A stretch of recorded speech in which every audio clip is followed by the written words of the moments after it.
পৃথিবীতে এমন কিছু অদ্ভুত ঘটনা ঘটেছে, ড্রোন না থাকলে যা দেখা তো দূরেই থাক, মানুষ কখনো কল্পনাও করতে পারত না।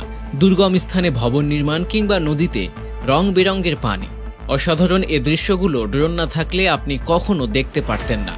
এমনকি ড্রোনের সাহায্যে মানুষের উড়ে বেড়ানোর ঘটনাও ঘটেছে। চলুন তবে দেরি না করে দেখে নেওয়া যাক আমাদের পৃথিবী আজ কোথায় চলে গেছে।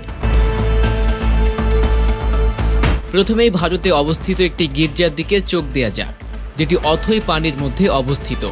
ভাসমান শহরের নাম শুনলে চোখের সামনে ভেসে ওঠে ইতালির ভেনিস নগরী। যদিও এদিক দিয়ে খুব একটা পিছিয়ে নেই ভারতও। ভাসমান বাজার, ভাসমান হোটেল, এমনকি ভাসমান পোস্ট অফিসও আছে এই দেশটিতে। জম্মু কাশ্মীরের রাজধানী শ্রীনগর গেলেই পাবেন এসব কিছু। তবে কর্ণাটকে অবস্থিত ভাসমান এই গির্জাটি এই সব কিছুকেই যেন ছাড়িয়ে যায়। গির্জাটির নাম শেট্টিহাল্লি রোজারি চার্চ। 1860 সালে ফরাসি ধর্মপ্রচারক জিন এন্টিনাইন ডুবিস এই গির্জাটি তৈরি করেছিলেন। ইউরোপে প্রচলিত দ্বাদশ শতাব্দীর গথিত স্থাপত্যের ছোঁয়া দেখা যাচ্ছে রোজারি চার্চে। ড্রোনের সাহায্যে তোলা কল্লিয়ার একটি নদীর ছবি আপনাকে মুগ্ধ করতে বাধ্য। বছরের কয়েকটা মাস কলম্বিয়া নদীর লাল, নীল, হলুদ, কমলা, সবুজ এমন নানা রঙের ছটাই বর্ণিল হয়ে ওঠে।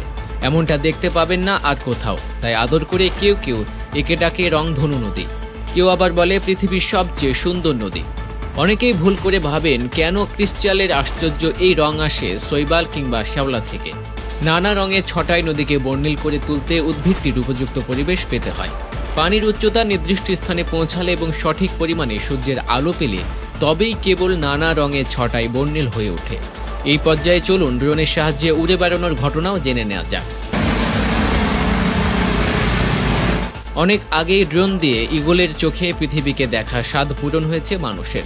সাম্প্রতিক সময়ে যে কোনো ভিডিও চিত্র ধারণ করতেই দেখা যায় ড্রোনের শট, কিন্তু সেই ড্রোনে চেপে যে মানুষও উঠতে পারে এটা ভাবাটা বেশ কঠিন। সেই অসাধ্যকে সাধন করার এমন ভিডিও সামাজিক মাধ্যমে বেশ ভাইরাল হয়েছে, যার পর থেকে শোরগোল পড়ে গিয়েছে নেটিজেনদের মধ্যেই।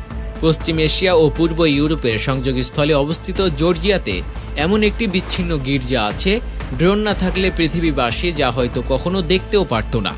দেশটির রাজধানীর খুব কাছেই অবস্থিত গির্জাটির মধ্যেই স্থাপনা পৃথিবীর অন্য আর কোথাও নেই। গির্জাটি বিশাল উঁচু একটি পাথরের স্তম্ভের উপর স্বমহিমায় দাঁড়িয়ে আছে, যার উচ্চতা 131 ফুট। এখানে যে ধর্মগুরুরা থাকেন তারা প্রতিদিন 20 মিনিট ধরে লোহার তৈরি মই বেয়ে উপরে ওঠেন। তবে পর্যটক এর অসাধারণ সৌন্দর্যকে উপভোগ করতে পারেন না, কারণ জনসাধারণের জন্য এই গির্জাটিতে ভ্রমণ সম্পূর্ণ নিষিদ্ধ। কেবল সন্ন্যাসী ও ধর্মগুরুরা এখানে প্রবেশ করতে পারেন।